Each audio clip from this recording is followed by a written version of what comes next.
आप बताइए। आज मेरा क्लास का टाइम में था 4 बजे। रोशन सर थे नहीं ना, इसीलिए थोड़ा वेट करना पड़ा आप लोग को। ठीक है। और आ भी रहे थे, जाम में फंस गए थे, बहुत भीषण जाम लगा हुआ है इस रोड में।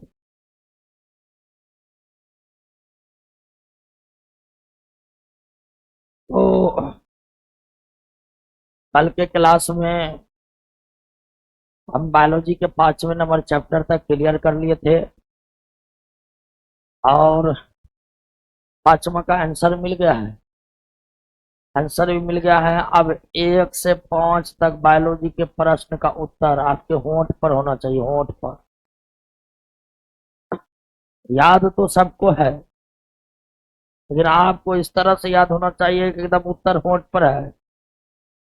अब किसी भी तरह के कोई भ्रम में नहीं रहना है।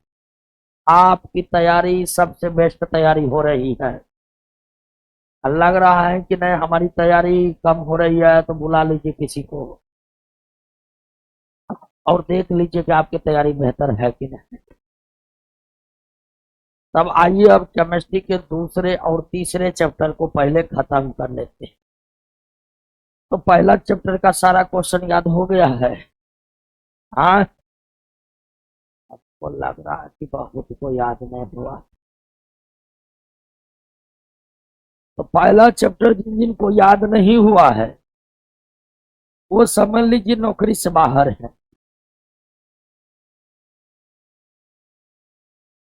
बिल्कुल वो नौकरी से बाहर है, लेकिन अभी भी मौका है कि आप याद कर लीजिए। सारा दारोमदार इसी पर है कि आप प्रश्नों को याद कर रहे हैं कि नहीं। आइए अब दूसरे चैप्टर को हम लोग समझना शुरू करते हैं। अब दूसरा चैप्टर है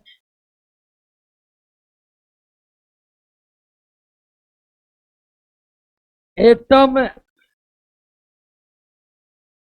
एंड मॉलिक्यूल्स।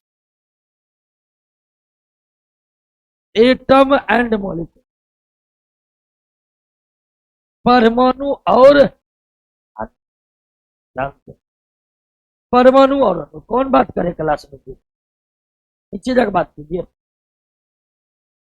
परमाणु तथा अणु। गया है? कौन था?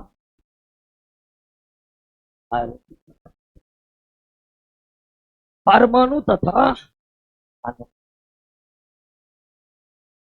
अब ध्यान दीजिए कि ये परमाणु क्या है और अणु क्या है, इसी बात को समझना इस चैप्टर में। और दोस्तों, इस पृथ्वी पर जो भी आप निर्जीव पदार्थ को देख रहे हैं, जो भी निर्जीव पदार्थ को देख रहे हैं, वो निर्जीव पदार्थ बहुत छोटे छोटे कणों से मिलकर बना है। और उस छोटे छोटे कणों को ही क्या कहते हैं? परमाणु कहते हैं।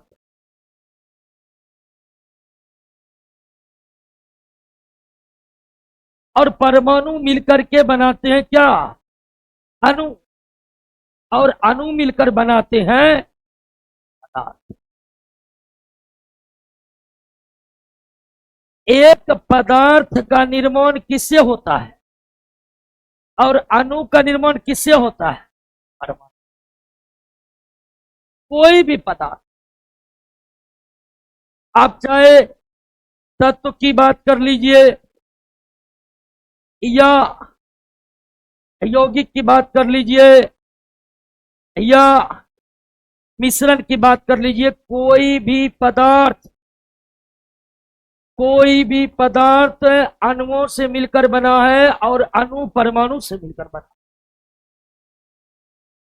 जिस तरह सजीव कोशिकाओं से मिलकर बना है, उसी तरह निर्जीव परमाणु से मिलकर बना है। जिस तरह कोशिका मिलकर उत्तक बनाते हैं, उसी तरह परमाणु मिलकर अणु बनाते हैं। बात समझ गए ना? तो इस पृथ्वी पर जितने भी पदार्थ हैं उन सब पदार्थों की रचना छोटे छोटे कणों से मिलकर हुई है, और उस छोटे छोटे कण को क्या कहते हैं? और किसी भी पदार्थ की जो रचना हुई है वो रचना कुछ इस क्रम में हुई है। पदार्थ जिन छोटे छोटे कणों से मिलकर बना होता है उस छोटे छोटे कण को क्या कहते हैं? अपना परमाणु जैसे छोटे कण कुछ बड़े कण का निर्माण करते जिसे क्या कहते हैं? और अणुओं का ढेर ही मिलकर क्या बनाता है? पदार्थ। और परमाणु जो है इतने छोटे कण है, इतने छोटे कण है कि हम उतने छोटे कण को सोच भी नहीं सकते हैं। परमाणु इतना छोटा है कि लगभग 10 लाख परमाणु को परमाणु के ऊपर परमाणु के ऊपर परमाणु के ऊपर एक परमाणु के ऊपर दूसरा, दूसरे पर तीसरा करके रखेंगे, और ऐसे करके अगर 10 लाख परमाणु को एक के ऊपर एक रखेंगे तो कागज इतनी मोटी पतली परत प्राप्त होगी। परमाणु इतने सूक्ष्म कण है कि आप इस बात से अंदाजा लगाइए कि करीब 10 लाख परमाणु, कितने? 10 लाख परमाणु को एक के ऊपर एक रखेंगे तो कागज इतनी मोटी पतली परत प्राप्त होगी। अब इस बात से अंदाजा तो लग ही गया होगा कि परमाणु कितना छोटा कण है, कितना छोटा कण है। परमाणु इतने छोटे कण है कि ये सिंपल माइक्रोस्कोप से दिखाई नहीं देते हैं, सिंपल माइक्रोस्कोप से दिखाई ही नहीं देते हैं। परमाणु को देखने के लिए इलेक्ट्रॉन माइक्रोस्कोप की आवश्यकता पड़ती है। किसकी? इलेक्ट्रॉन माइक्रोस्कोप की आवश्यकता पड़ती है परमाणु को देखने के लिए। सिंपल माइक्रोस्कोप नहीं, कौन माइक्रोस्कोप चाहिए? बात समझ गए ना? तो परमाणु और अणु क्या है इसकी थोड़ी बहुत जानकारी हुई कि नहीं हुई? आप हर पदार्थ छोटे छोटे कणों से मिलकर बना जिसे क्या कहते हैं? परमाणु। और परमाणु जैसे छोटे कण मिलकर क्या बनाते हैं? और अणुओं का ढेर क्या बनाते हैं? पदार्थ। अब देखिए परमाणु भी सूक्ष्म कण है, अणु भी सूक्ष्म कण है, लेकिन अणु परमाणु से क्या है? बड़ा है। अणु परमाणु से क्या है? क्योंकि अणु का निर्माण किससे हुआ है? परमाणु से हुआ। जैसे हाइड्रोजन के 2 परमाणु और ऑक्सीजन के 1 परमाणु मिलकर क्या बनाते हैं? जल के अणु बनाते हैं, और ये अणु मिलकर क्या बनाते हैं? तो जल किससे बना है? अणु से। ये है अणु, और ये अणु किससे बना है? और इस अणु को बनाने में 2 1 3 परमाणु भाग लिया। कितना परमाणु?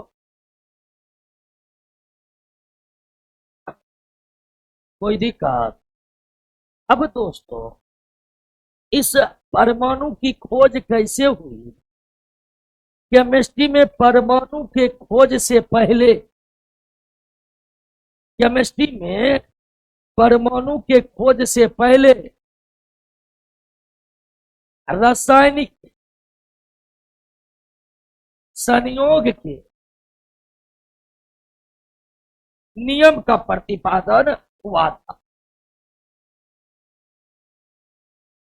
अब हमें पढ़ना है क्या? रासायनिक संयोग के लॉ ऑफ केमिकल कॉम्बिनेशन।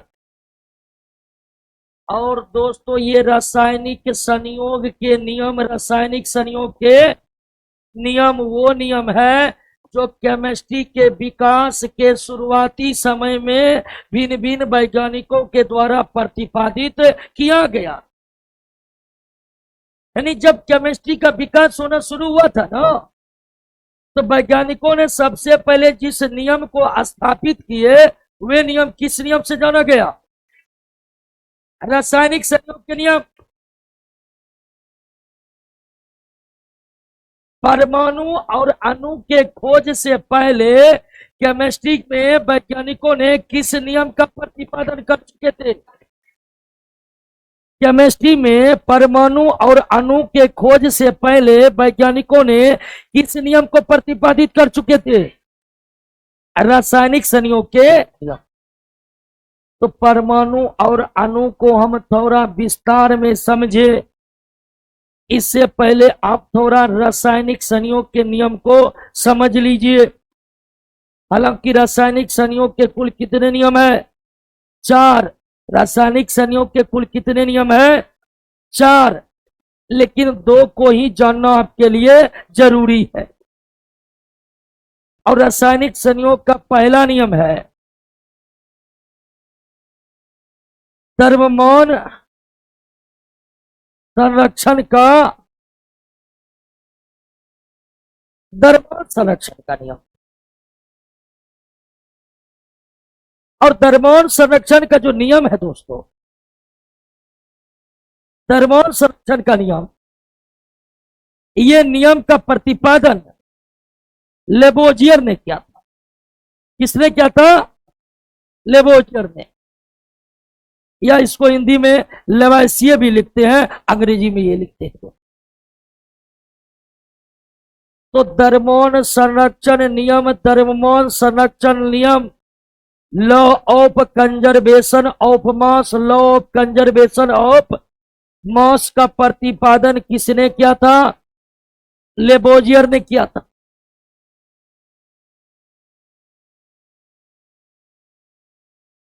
और ये रासायनिक संयोग का पहला नियम है, रासायनिक संयोग का पहला नियम है।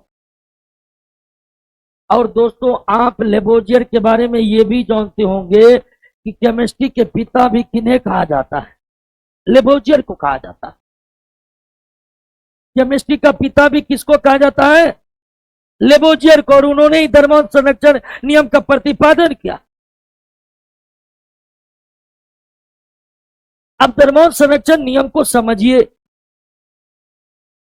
द्रव्यमान संरक्षण नियम कहता है कि जब 2 या 2 से अधिक पदार्थ, जैसे कार्बन ने ऑक्सीजन से अभिक्रिया करके बनाया कार्बन डाई, ये कार्बन ये है ऑक्सीजन, और दोनों रिएक्ट करके क्या बनाया? कार्बन डाई ऑक्साइड।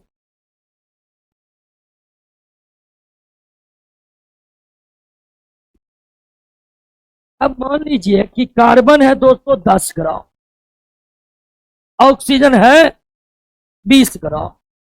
तो द्रव्यमान संरक्षण नियम कहता है कि कार्बन डाइऑक्साइड कितना बनेगा? 20 ग्राम। यानी द्रव्यमान संरक्षण नियम कहता है कि जब 2 या फिर 2 से अधिक पदार्थ मिलकर कोई उत्पाद बनाते हैं, तो उत्पाद का द्रव्यमान हमेशा बनाने वाले पदार्थ के द्रव्यमान के योग के क्या होता है? बराबर होता है। तो द्रव्यमान संरक्षण यही कहता है कि जितना पदार्थ रहेगा उतना ही उत्पाद बनेगा। यानी द्रव्यमान संरक्षण नियम कहता है कि द्रव्यमान में न तो कमी हो सकती है, न ही बढ़ोतरी हो सकती है। अब यहां पर एक बात और जान लीजिए कि ये एक प्रकार का रासायनिक अभिक्रिया है। ये एक प्रकार का रासायनिक अभिक्रिया है, और इस रासायनिक अभिक्रिया में भाग लिया है कार्बन और ऑक्सीजन। रासायनिक अभिक्रिया में भाग लेने वाले पदार्थ को कहते हैं अभिकारक। क्या कहते हैं? अभिकारक कहते हैं। क्या कहते हैं? अभिकारक कहते हैं। अंग्रेजी में रिएक्टेंट कहते हैं। और रासायनिक अभिक्रिया में जो नए पदार्थ बनते हैं उसे क्या कहते हैं? उत्पाद कहते हैं। उसे क्या कहते हैं? उत्पाद कहते हैं। यानी क्या कहते हैं? प्रोडक्ट। तो धर्मोन संरक्षण नियम कहता है कि जितना धर्मोन अभिकारक का होगा उतना ही धर्मोन उत्पाद का हो। जितना धर्मोन अभिकारक का होगा उतना ही धर्मोन उत्पाद का होगा। यही है धर्मोन संरक्षण नियम। इसको दो तरीके से बता सकते हैं। पहला, धर्मोन संरक्षण नियम कहता है कि किसी भी रासायनिक अभिक्रिया में धर्मोन की ना तो कमी होती है न ही बढ़ोतरी होती है। दूसरा कि धर्मोन संरक्षण नियम ये कहता है कि जितना अभिकारक का धर्मोन होगा उतना ही उत्पाद का होगा। अभिकारक का कुल धर्मोन उत्पाद के कुल धर्मोन के क्या होते हैं? बराबर होते हैं। क्या होते हैं? बराबर होते। बात समझ गए कि नहीं? अब लेबाजियर ने धर्मोन संरक्षण नियम को तो स्थापित कर दिया, प्रयोगशाला में इसे सिद्ध भी कर दिया। लेकिन जब लेबाजियर को यह पूछा गया कि अगर ऐसा होता है तो ये बताइए कि क्यों होता है। धर्मोन संरक्षण नियम का प्रतिपादन कौन किया? लेबाजियर ने। और बाकायदा उन्होंने प्रयोगशाला में इस नियम की पुष्टि भी की, यानी उन्होंने रिएक्शन करा कर दिखाया कि धर्मोन संरक्षण नियम का पूरा पालन हो रहा है। लेकिन लेबाजियर को जब बुला के पूछा गया कि लेबाजियर साहब ये बताइए कि धर्मोन संरक्षण नियम को आपने प्रूव्ड कर दिया? का बिल्कुल प्रूव्ड कर दिया। फिर लेबाजियर से प्रश्न पूछा गया कि चल लेबाजियर साहब आप ये बताइए कि अभिकारक का धर्मोन उत्पाद के बराबर होता है, तो ऐसा क्यों होता है? इसका क्या कारण है? लेबाजियर का सीटी पीटी घूम, लेबाजियर का के आ रहे हैं चाय पी के, और उसके बाद गायब है। कहने का तात्पर्य ये था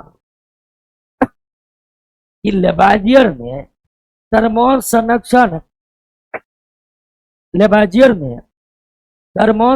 नियम की पुष्टि, धर्मोन संरक्षण नियम को तो स्थापित कर दिया, लेकिन वो इस नियम की सफल व्याख्या नहीं कर पाए। अर्थात वो ये नहीं बता पाए कि ऐसा होता है तो क्यों होता है। इसकी पुष्टि आगे चलकर हुई, कैसे हुई वो भी हम समझेंगे। लेकिन अब हम आते हैं रासायनिक संयोग के दूसरे नियम पर। रासायनिक संयोग के पहला नियम समझ गए, धर्मोन संरक्षण नियम किसने दिया और ये नियम क्या बताता है समझ गए। जितना धर्मोन अभिकारक का होगा उतना धर्मोन अभिकारक का कुल धर्मोन किसके बराबर? उत्पाद के कुल धर्मोन के बराबर होते हैं। ये नियम किसने दिया? लेकिन लेबाजियर ने इस नियम की सफल व्याख्या, यानी ऐसा होता है तो क्यों होता है, इसका जवाब लेबाजियर नहीं दे पाए। अब आइए दूसरा नियम पर। रासायनिक संयोग का दूसरा नियम है स्थिर अनुपात का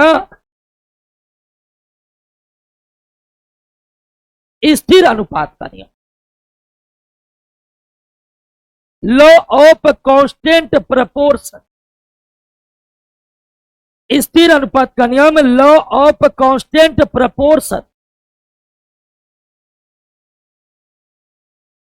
और स्थिर अनुपात का नियम प्राउस्ट ने दिया। किसने? प्राउस्ट ने। स्थिर अनुपात का नियम किसने दिया? प्राउस्ट ने। स्थिर अनुपात का नियम प्राउस्ट ने दिया। अब ये नियम क्या कहता है वो भी समझिए। यह नियम कहता है कि एक रासायनिक तत्व, एक यौगिक, या यौगिक को आप रासायनिक यौगिक भी कह सकते हैं, यौगिक कहिए या रासायनिक यौगिक कहिए, बात बराबर है, कोई अंतर नहीं है। स्थिर अनुपात का नियम कहता है कि एक यौगिक हमेशा समान तत्व से मिलकर बना होता। एक यौगिक हमेशा समान तत्व से मिलकर बना होता है जिसमें तत्व के अनुपात तथा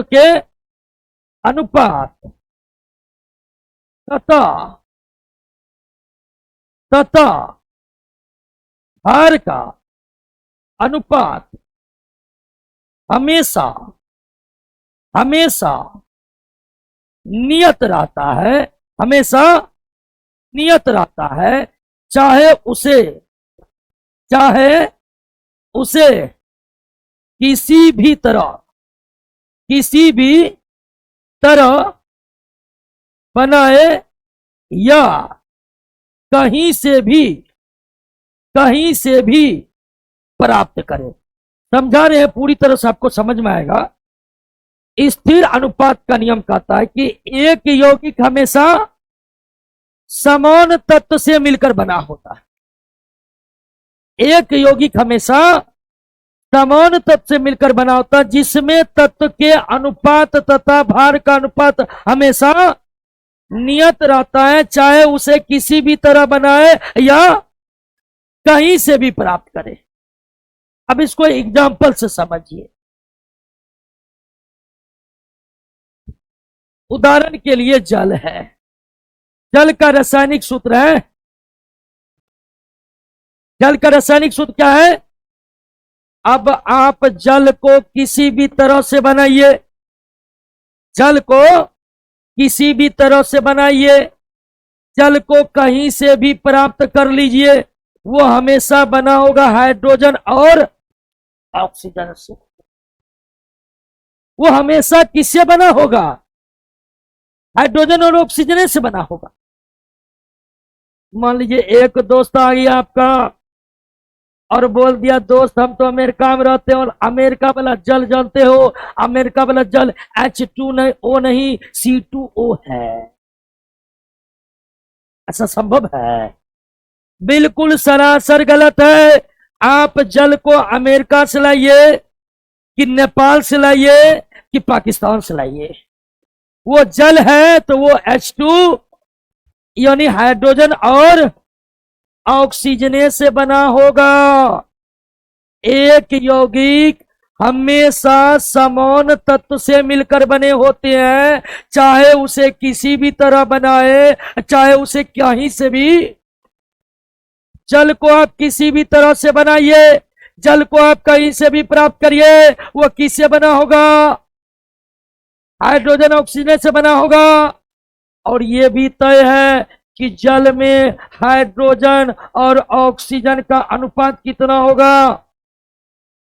2:1 होगा। हाइड्रोजन 2 है, ऑक्सीजन, इसीलिए जल में हाइड्रोजन ऑक्सीजन का अनुपात कितना है?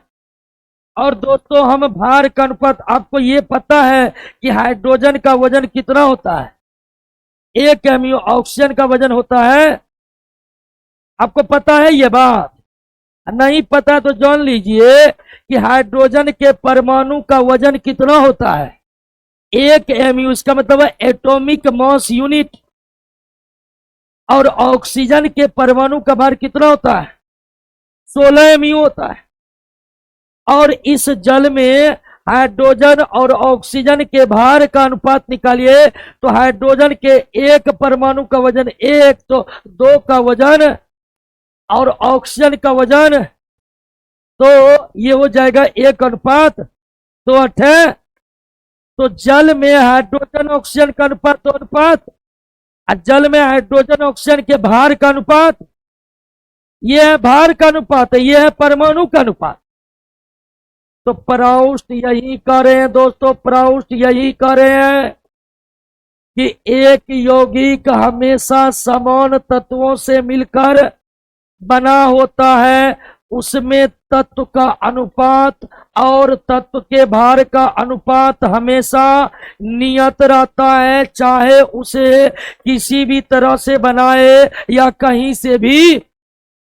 आप जल को किसी भी तरह से बना लीजिए, कहीं से भी प्राप्त कर लीजिए, वो जल किससे बना होगा? हाइड्रोजन। और जल को आप कहीं से भी लाइए, किसी भी तरह बनाइए, उसमें हाइड्रोजन ऑक्सीजन का अनुपात कितना? आपको क्या लगता है कि ये बदल जाएगा? और जल में हाइड्रोजन ऑक्सीजन के भार का अनुपात, जल में हाइड्रोजन ऑक्सीजन के भार का अनुपात, ये क्या बदल सकता है?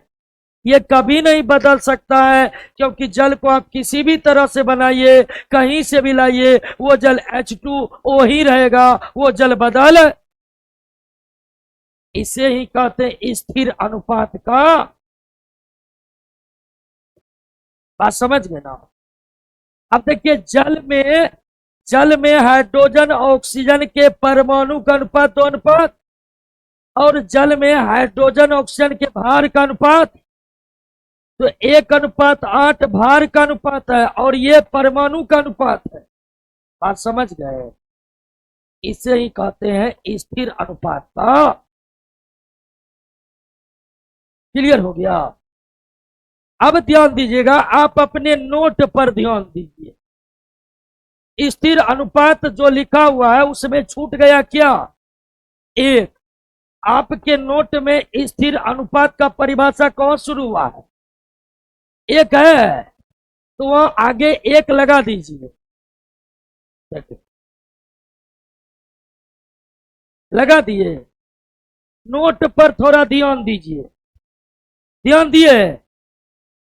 नोट में स्थिर अनुपात का दूसरा लाइन है, और दूसरा लाइन की शुरुआत रासायनिक यौगिक से हुआ है। ये जो है एक छूट गया है। यहां असली होगा कि एक रासायनिक यौगिक सदैव समान तत्वों से मिलकर बना होता है। एक रासायनिक यौगिक सदैव समान तत्वों से मिलकर बना होता है, तो एक छूट गया है, तो रासायनिक के आगे क्या लिख लेंगे? एक।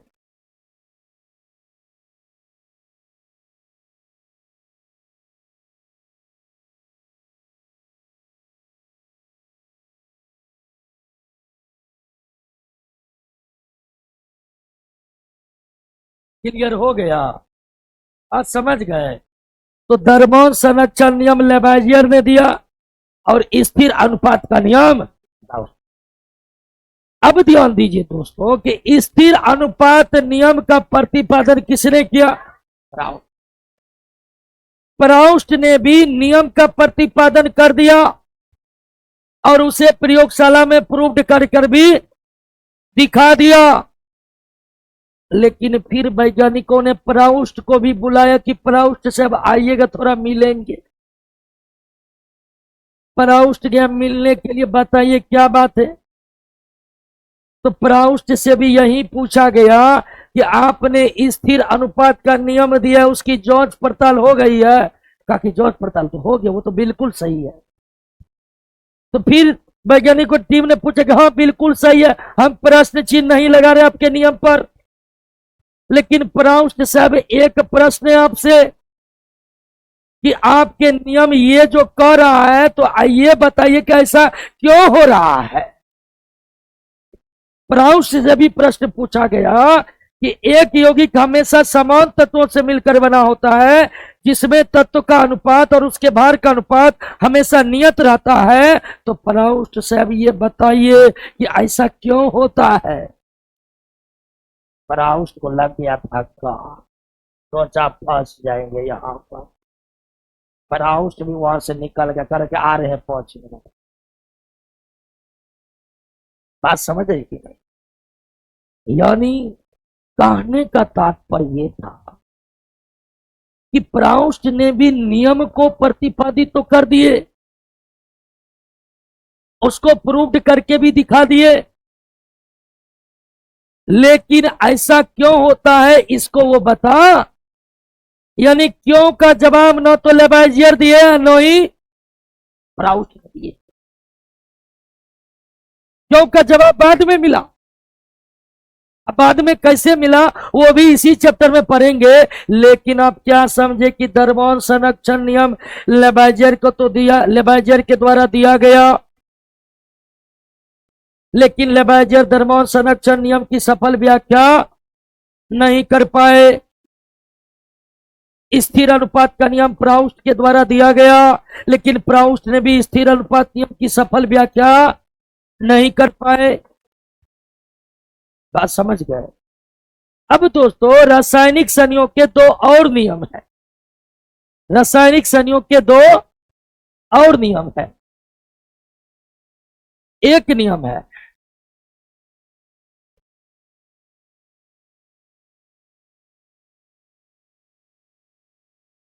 गुणित अनुपात का नियम और चौथा है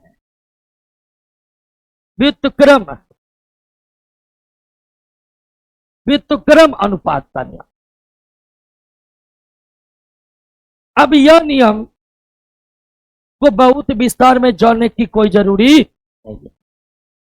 रासायनिक संयोग के कुल कितने नियम है? दरमोन संरक्षण नियम, दरमोन संरक्षण नियम, स्थिर अनुपात का नियम, गुणित अनुपात का नियम, व्युत्क्रम अनुपात का नियम। अब ये दोनों नियम को समझना थोड़ा टफ है और आपके सिलेबस का ये हिस्सा भी नहीं है, तो इस नियम को डिटेल में जाकर आपको पूछेगा नहीं। तो इन दोनों नियम के बारे में आपको सिर्फ ये याद रखना है कि गुणित अनुपात का नियम दिया था डाल्टन ने। किसने? व्युत्क्रम अनुपात का नियम दिया था रिचर ने। गुणित अनुपात के नियम का प्रतिपादन किसने किया? व्युत्क्रम अनुपात का नियम रिचर, व्युत्क्रम अनुपात का नियम रिचर ने दिया था। तो नियम किसने प्रतिपादित किया था ये आपको जानना है, ये आपको जानना। बात समझ गए ना? अब ये दोनों नियम बहुत डिटेल में जाकर आपको पढ़ना पड़ेगा और उतने पढ़ने की आपको आवश्यकता नहीं है। ये आपके सिलेबस से बाहर का चीज है, लेकिन हो सकता है परीक्षा पूछ दे कि गुणित अनुपात का नियम किसने प्रतिपादित किया? डाल्टन ने। व्युत्क्रम अनुपात का नियम किसने प्रतिपादित किया? रिचर ने। दरमोन संरक्षण नियम लेबाइजियर ने। दरमोन संरक्षण नियम, स्थिर अनुपात का नियम। तो केमिस्ट्री में दोस्तों, केमिस्ट्री में अणु परमाणु का पता लगने से पहले रासायनिक संयोग के नियम की स्थापना हो चुकी थी। बात समझ रहे ना? केमिस्ट्री में अणु और परमाणु का पता लगने से पहले, अणु और परमाणु का पता लगने से पहले रासायनिक संयोग के नियम की स्थापना हो चुकी थी। लेकिन जो वैज्ञानिकों ने रासायनिक संयोग के नियम का स्थापना किया वो इस नियम की व्याख्या नहीं कर पाए। यानी नियम में जो बात बताया वो क्यों हो रहा है इसकी जानकारी कोई वैज्ञानिक दे नहीं पाया। बात समझ गए?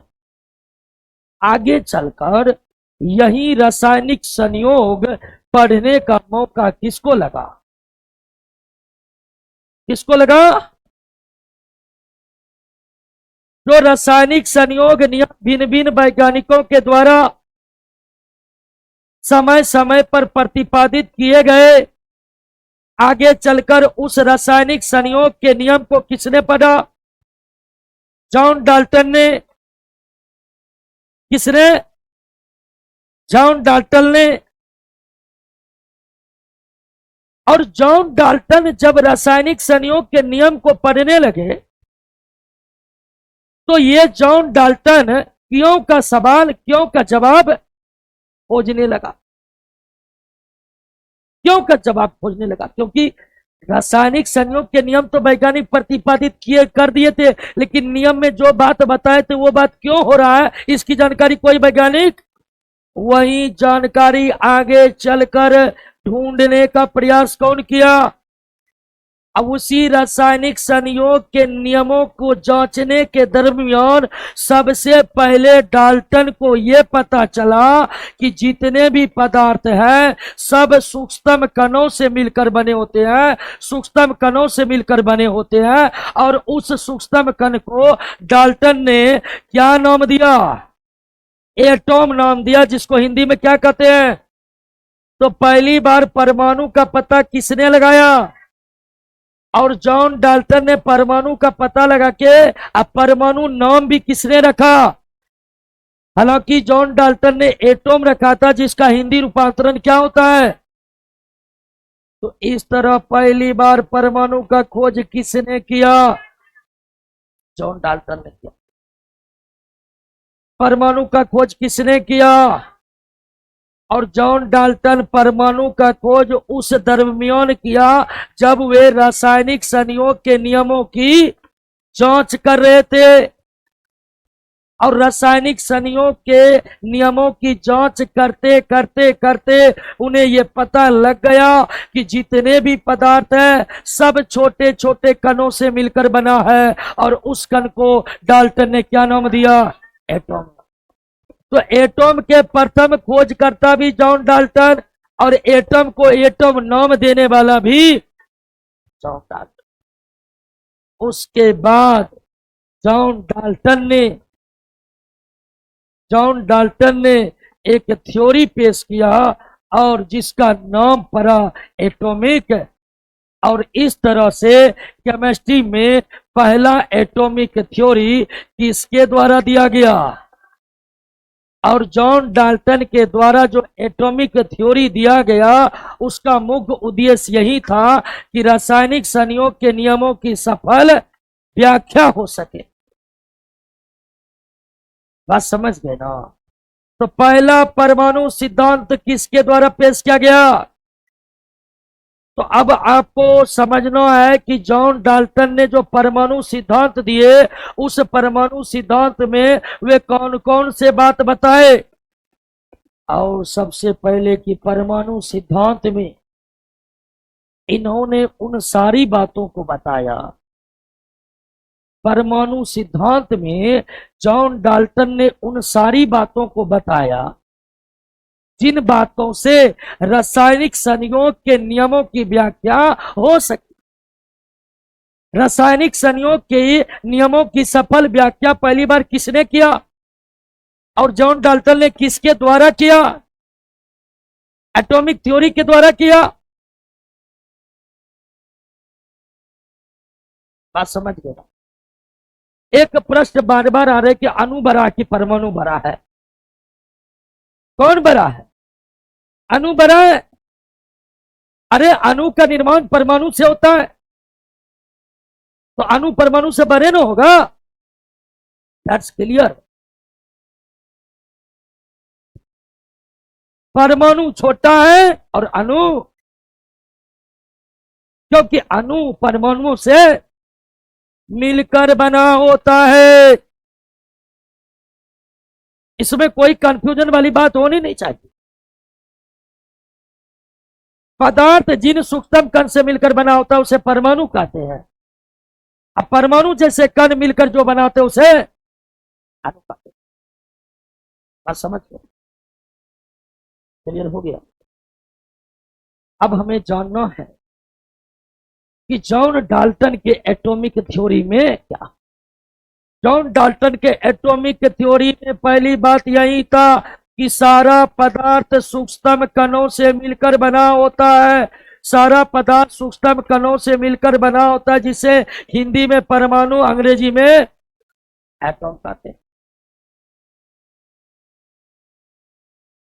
दूसरी बात बताया कि परमाणु एक अविभाज्य कण है। परमाणु क्या है?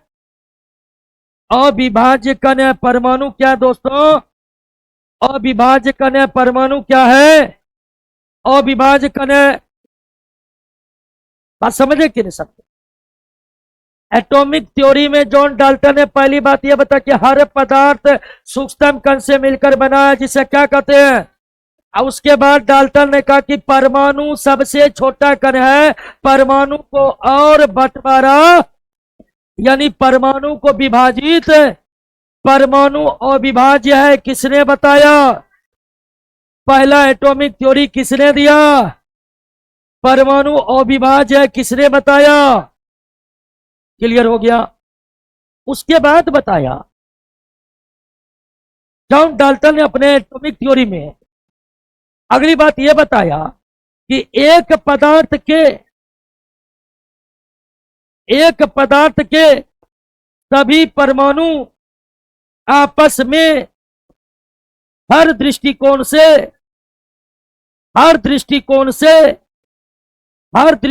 से एक समान होते हैं, एक समान होते हैं। मान लीजिए आपके पास सोडियम है, क्या है? और सोडियम का 1 करोड़ परमाणु है। तो सोडियम का जो 1 करोड़ परमाणु है वो सारे परमाणु एकदम हूबहू क्या होंगे? एक समान होंगे। ये नहीं कि सोडियम का 1 परमाणु बड़ा है, एक छोटा, एक भारी, एक हल्का, बिल्कुल नहीं। एक पदार्थ के जितने भी परमाणु होंगे वो हर दृष्टिकोण से क्या होंगे? उसका आकार एक होगा, उसका द्रव्यमान एक होगा, उसके गुण एक होंगे।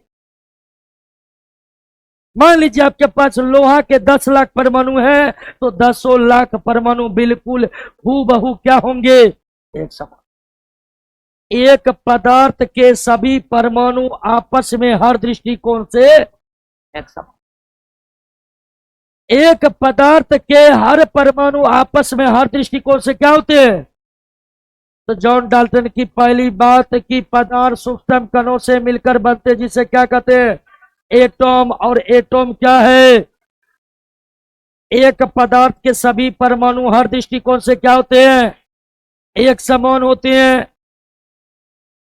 उसके बाद जॉन डाल्टन चौथी बात यह बता रहे हैं कि भिन्न भिन्न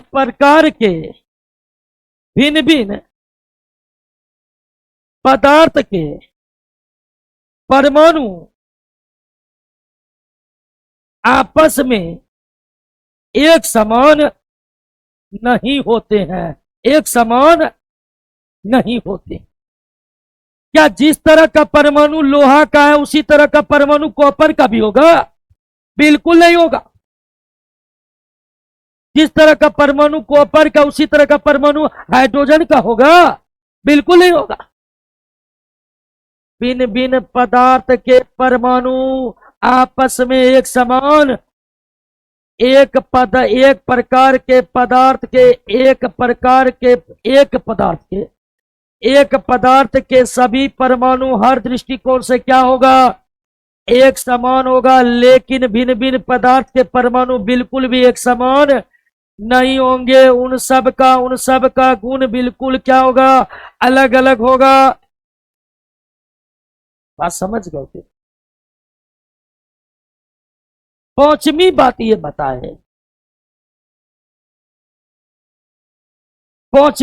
बताए कि रासायनिक अभिक्रिया में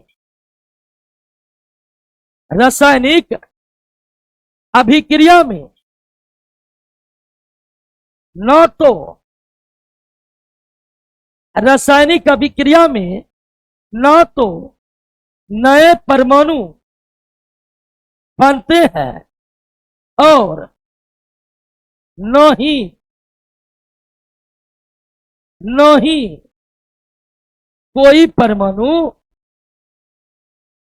नष्ट होते हैं, न ही कोई परमाणु नष्ट होते हैं। और इसे कहा जाता है परमाणु संरक्षण का सिद्धांत। इसे क्या कहा जाता है? परमाणु संरक्षण का सिद्धांत। जब कोई रासायनिक अभिक्रिया होता है तो क्या रासायनिक अभिक्रिया में नया परमाणु बनता है? क्या रासायनिक अभिक्रिया में कोई परमाणु नष्ट हो जाता है? नहीं। कोई भी रासायनिक अभिक्रिया होगा उसमें न तो नया परमाणु बनेगा और न ही कोई परमाणु नष्ट होगा। और इस सिद्धांत को क्या कहा जाता है? और आपसे अगर पूछे कि परमाणु संरक्षण का सिद्धांत किसने दिया है, थर्मोन संरक्षण का सिद्धांत लेवाइजियर, थर्मोन संरक्षण का सिद्धांत, परमाणु संरक्षण का सिद्धांत। रासायनिक अभिक्रिया में न तो कोई नया परमाणु बनता है और न ही कोई परमाणु नष्ट होता है। उदाहरण के लिए आप अभी तुरंत एक रासायनिक अभिक्रिया देखो, कार्बन ऑक्सीजन अभिक्रिया करके कॉपर ऑक्साइड बना लेगा, संभव है?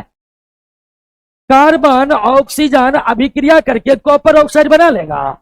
संभव ही नहीं है, क्योंकि कॉपर नया परमाणु है और नया परमाणु रासायनिक अभिक्रिया में बनेगा ही नहीं। इधर कॉपर है तो इधर कॉपर होगा, that is wrong. John Dalton का कहना है कि अगर अभिक्रिया में कार्बन ऑक्सीजन भाग लिया है तो अभिक्रिया के बाद जो भी बनेगा उसमें कार्बन ऑक्सीजन होगा, तीसरा कोई नहीं हो सकता है, और कार्बन ऑक्सीजन होगा ही होगा, ये नष्ट नहीं हो सकता। बात समझ गए कि रासायनिक अभिक्रिया के दौरान देखिए कार्बन ऑक्सीजन अभिक्रिया क्या क्या बनाया, इधर क्या है और इधर भी क्या है, और कोई परमाणु नष्ट हुआ, कोई नया परमाणु बना। बात समझे कैसे? यही तो जॉन डाल्टन बता रहे। और जॉन डाल्टन के इसी बात से थर्मोन संरक्षण नियम और स्थिर अनुपात नियम की पुष्टि होती। अब जब रासायनिक अभिक्रिया में कोई परमाणु नष्ट ही नहीं होगा तो द्रव्यमान में कमी आएगी, आएगी। रासायनिक अभिक्रिया में कोई नया परमाणु बनेगा ही नहीं तो द्रव्यमान में वृद्धि होगी, बताइए होगी? तो द्रव्यमान संरक्षण नियम की सफल व्याख्या जॉन डाल्टन के इसी कथन से होता है, जॉन डाल्टन के इसी कथन से होता है कि रासायनिक अभिक्रिया में न तो परमाणु नष्ट होगा न ही नया परमाणु बनेगा। जब नया परमाणु बनेगा ही नहीं तो द्रव्यमान बढ़ेगा ही नहीं, जब कोई परमाणु नष्ट होगा ही नहीं तो द्रव्यमान घटेगा ही नहीं। यही बात लेवाइजियर को पूछा गया तो निकल गया, और लेवाइजियर के नियम की सफल व्याख्या जॉन डाल्टन। बात समझे कैसे? तो डाल्टन के भिन्न भिन्न बातों को समझ रहे हैं ना जी, डाल्टन के भिन्न भिन्न बातों को समझ रहे हैं ना? डाल्टन ने अभी तक क्या क्या बता दिया है?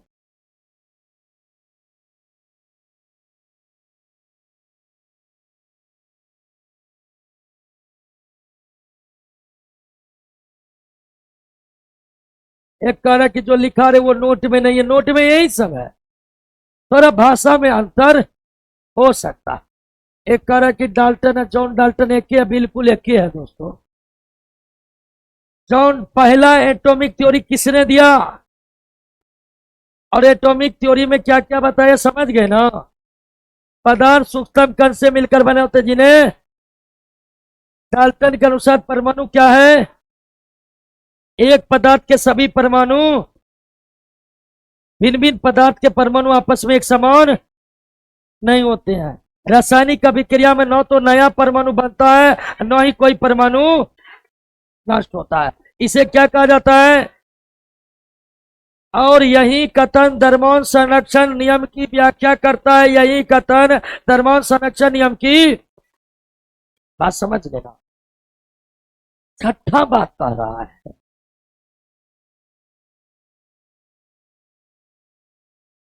छठा बात कर कि दो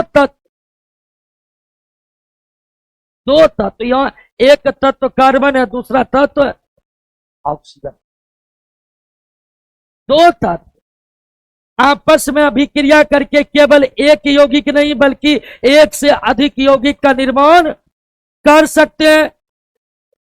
कार्बन ऑक्सीजन आपस में अभिक्रिया कर कार्बन डाइऑक्साइड बना सकते हैं। कार्बन ऑक्सीजन आपस में अभिक्रिया करके कार्बन मोनोऑक्साइड बना सकते हैं। कार्बन ऑक्सीजन आपस में अभिक्रिया करके कार्बन सब ऑक्साइड बना सकते हैं। क्या बना सकते हैं? C3O2 को कहते हैं कार्बन सब ऑक्साइड। तो क्या दो तत्व अभिक्रिया करके एक ही यौगिक बना सकता है? नहीं। दो तत्व आपस में अभिक्रिया करके केवल एक यौगिक नहीं बल्कि एक से अधिक यौगिकों का निर्माण कर सकते। तो ये था जॉन डाल्टन का एटॉमिक थ्योरी। बात समझ गए? अब ध्यान दीजिए कि जॉन डाल्टन के एटॉमिक थ्योरी की सबसे बड़ी सफलता ये रही, जॉन डाल्टन के एटॉमिक थ्योरी की सबसे बड़ी सफलता ये रही कि यह एटॉमिक थ्योरी रासायनिक संयोग के चारों नियम का सफल व्याख्या किया। यानी कि रासायनिक संयोग नियम की व्याख्या हो पाई थी। रासायनिक संयोग के नियम जो कुल कितने थे, उन चारों नियम की व्याख्या डाल्टन के एटॉमिक थ्योरी के द्वारा हो पाया। तो जॉन डाल्टन ने जो एटॉमिक थ्योरी पेश किया, उस एटॉमिक थ्योरी की सबसे महत्वपूर्ण बात यह रही कि यह थ्योरी परमाणु संरक्षण नियम, स्थिर अनुपात का नियम, पुनीत अनुपात का नियम और व्युत्क्रम अनुपात नियमों की सफल व्याख्या कर पाया, जो प्रतिपादित करने वाले वैज्ञानिक ने कर नहीं पाए थे। लेकिन इस जॉन डाल्टन के एटॉमिक थ्योरी में समय बीतने के साथ कुछ त्रुटियां भी आ गई। तो जॉन डाल्टन के एटॉमिक थ्योरी में समय बीतने के साथ कौन सी त्रुटियां या कौन सी गलतियां आ गई, इसकी चर्चा कल करेंगे। बात समझे कैसे? हाँ,